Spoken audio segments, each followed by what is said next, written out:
राजस्थान को कवर करते हैं हम। राजस्थान की हर खबर देखते रहिए डीपीके न्यूज पर।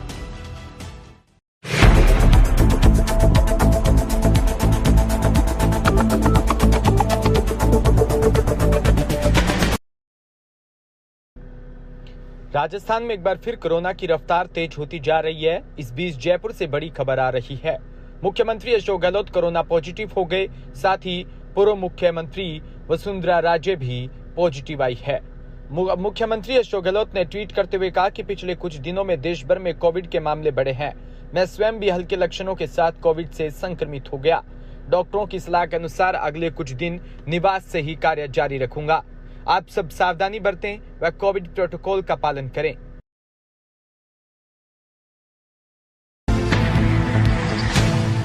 पावटा से खबर, जहां भाजपा ओबीसी मोर्चा जयपुर जिला देहात द्वारा उत्तर जिला बैठक का आयोजन किया गया। ओबीसी मोर्चा जिला अध्यक्ष गौरव यादव ने बताया कि बैठक में मुख्य वक्ता ओम प्रकाश भड़ाना, प्रदेश अध्यक्ष भाजपा ओबीसी मोर्चा ने बताया कि पार्टी 6 तारीख से लेकर 14 तारीख तक विभिन्न प्रकार के सेवा कार्य जैसे प्रतिभा सम्मान समारोह, प्रतिनिधि सम्मेलन, वृक्षारोपण आदि कार्यक्रमों का आयोजन किया जाएगा।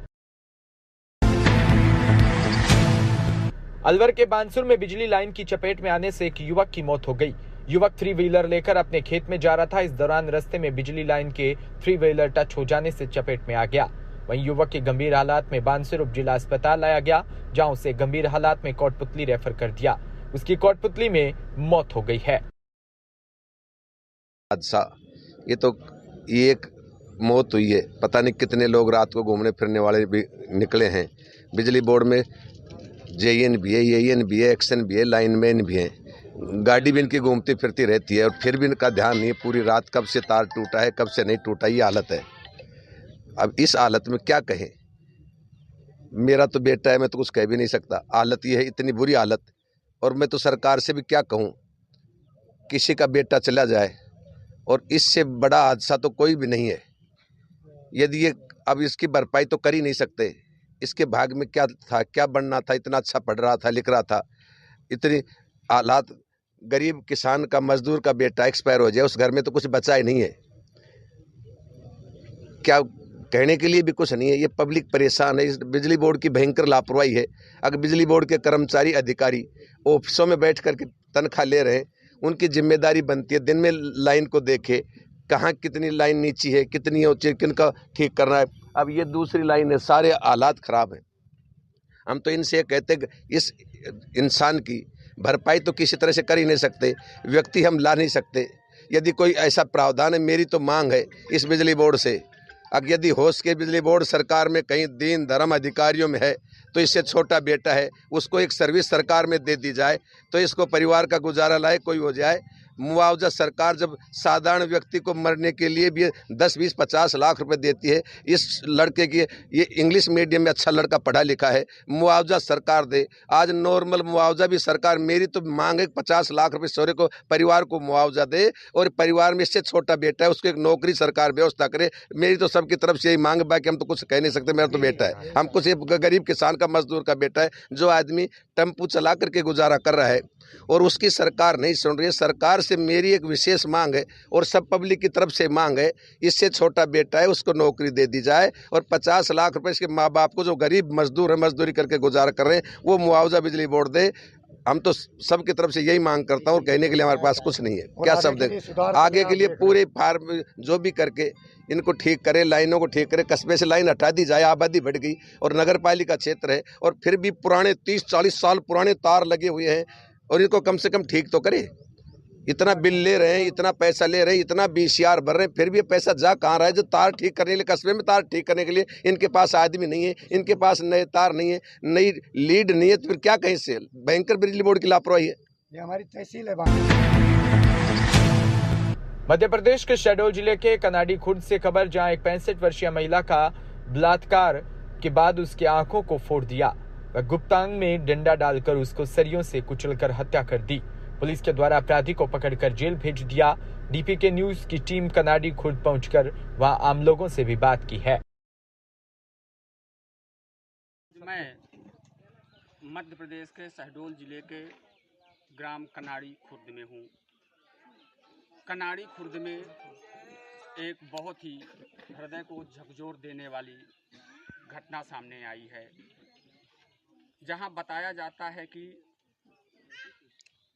अपराधी पुष्पराज सिंह के द्वारा एक 65 वर्षीय वृद्ध महिला के साथ रेप जैसे जघन्य अपराध को अंजाम दिया गया है। हमारे साथ बात करने के लिए कनाड़ी खुर्द में संत जी हैं। हम उनसे जानते हैं कि यह हृदय विदारक घटना में आप क्या कहना चाहते हैं। संत जी, दिल को झकझोर देने वाली घटना थी, आप इसे किस तरह से देखते हैं और प्रशासन से क्या चाहते हैं? हम प्रशासन से केवल इतना चाहते हैं कि इस प्रकार की घटना जी भविष्य में कभी ना घटे जी, और जो लोग दोषी हैं जी उनको फांसी से भी अधिक कोई घटना हो, जी, फांसी से भी अधिक कोई सजा हो, जी, वो मिलनी चाहिए। जी। एक हम संत होकर एक भगवा वस्त्र को पहनकर गली गली घूमने के बाद में इस घटना से हमको जितना दुख हुआ है, जी, शायद ग्रस्तों को तो कितना हुआ होगा। जी। हम प्रशासन से केवल इतना चाहते हैं जी, कि उनको फांसी से भी अधिक कोई सजा हो, जी, वो उनको दी जाए। जी। अगर नहीं प्रशासन देता है जी, तो हम लोगों से जो बन पड़ेगा जी, वो उसके विरोध में हम करेंगे, जी, हर प्रकार से करेंगे। सवाल एक वृद्ध महिला के साथ जघन्य अपराध का है। महिलाएं कई रिश्तों से गुजरती है, माँ के रूप में, बेटी के रूप में और पुत्री के रूप में, और जब किसी महिला के साथ इस प्रकार का अपराध होता है तो निश्चित रूप से समाज को, सरकार को, प्रदेश को, देश का सिर नीचे झुकता है। देखना होगा कि मध्य प्रदेश की सरकार इस विषय पर क्या कार्रवाई करती है, अपराधियों को क्या सजा दिलवा पाती है कि उसी प्रकार से ढाक के 3 पात रहेंगे। जयपुर में आश्रय संस्था ने विद्या भारती के अम्बाबाड़ी स्थित आदर्श विद्या मंदिर विद्यालय को डिजिटल बनाकर अनूठी पहल की शुरुआत की है।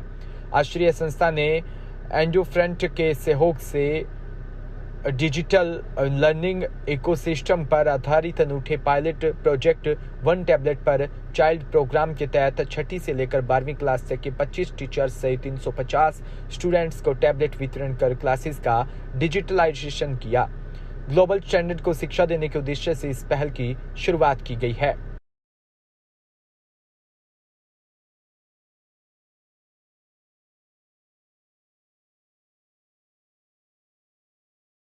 विद्या भारती संगठन के और हमारे केंद्रीय नेतृत्व की योजना से एडू फ्रंट एजुकेशनल इंस्टीट्यूट के द्वारा पूरे देश भर में जो एजुकेशन का डिजिटलाइजेशन चल रहा है, तो आज हमारे एक विद्यालय उच्च माध्यमिक आदर्श विद्या मंदिर अम्बाबाड़ी को पूर्णतया डिजिटलाइज किया जा रहा है।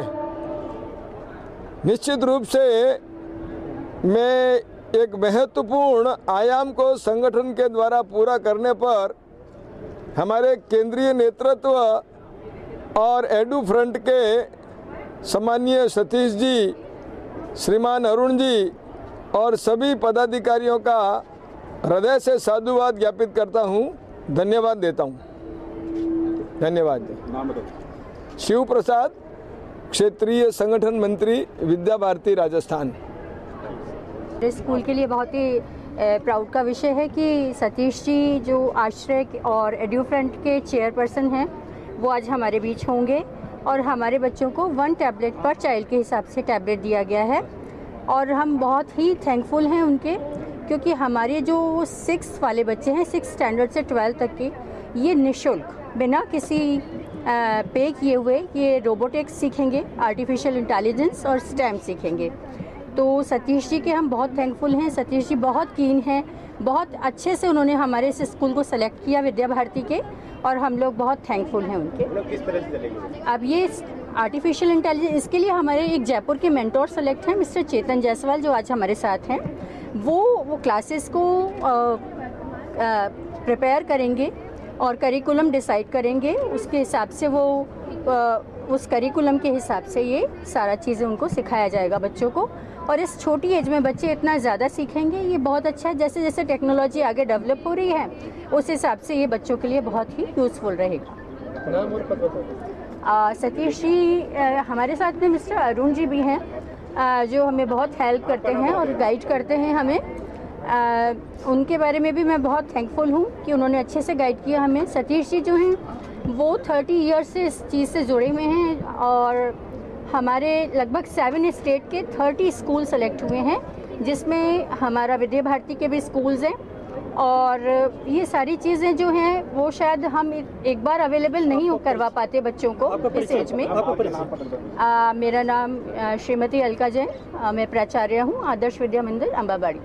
Thank you. देश की शिक्षा के इतिहास में एक महत्वपूर्ण दिन है, इसलिए कि आदर्श जो हमारा विद्यालय है जहाँ हम खड़े हैं, ये देश का पहला ऐसा विद्यालय बन रहा है जहाँ हर बच्चे के पास एक टैबलेट है, हर अध्यापक के पास टैबलेट है। लेकिन टैबलेट सिर्फ टैबलेट नहीं है, उसके साथ जितनी भी उसके लिए एक डिजिटल लर्निंग इकोसिस्टम, यानी कि डिजिटल माहौल में जो पढ़ने का जो एक पूरा ढांचा बनाने की बात है, उसके साथ वो भी जुड़ा हुआ है। हमारे सभी शिक्षक, हमारे सभी छात्र पूरी तरह से उसमें प्रशिक्षित किए गए हैं, और उनमें सबसे अच्छी संभावना ये है, जो मेरा एक बचपन से इरादा था, कि हमारे सब बच्चे अपनी ही सीमाओं के तहत ऐसी अच्छी शिक्षा पा सकें जो विश्व में जो और पाते हैं उनके बराबर हो, मुझसे अच्छी ना हो, उनके बराबर तो हो। और मैं आपसे ये खुशी के साथ कहना चाहता हूँ, आज सुबह मुझे न्यूयॉर्क से एक ईमेल आया, वहाँ प्रेसिडेंट हैं एक समाज के जो कि हमारे यहाँ आ चुके हैं। उन्होंने जिस तरह से हम लोग, हमारे जो बच्चे पढ़ते हैं ऑनलाइन और क्लाउड में, वो जब जो कुछ भी करते हैं उसका एक लेखा जोखा इकट्ठा हो जाता है। उन्होंने हमें बताया कि 2 बालिकाएं इस स्कूल की, उन्होंने न्यूयॉर्क के बच्चों से भी अच्छा किया है।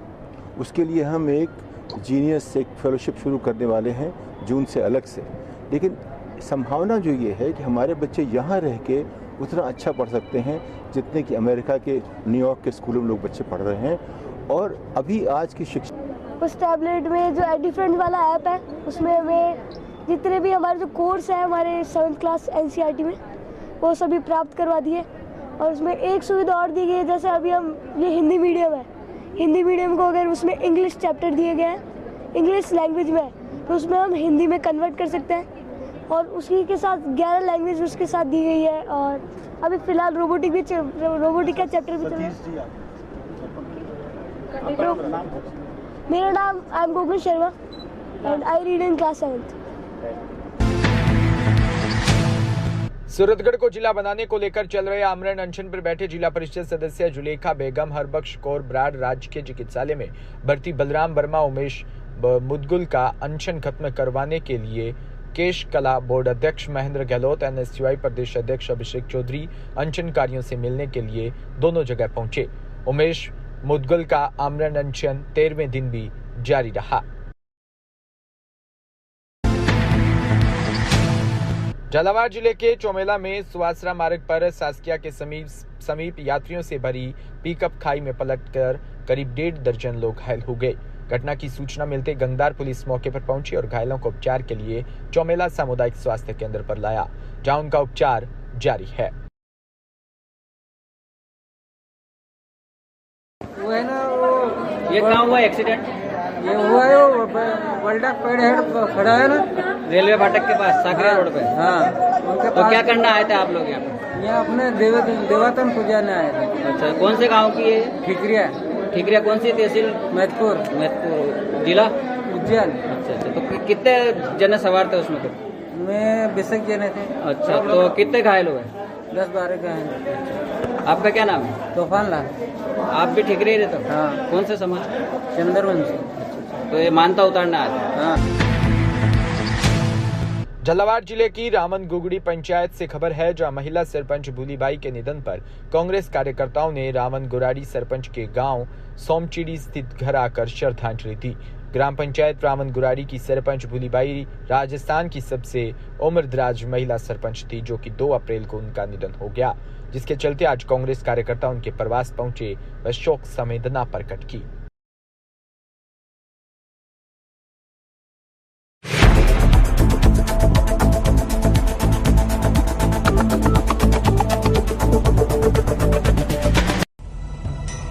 बिना रुके, बिना डरे, बिना किसी समझौते के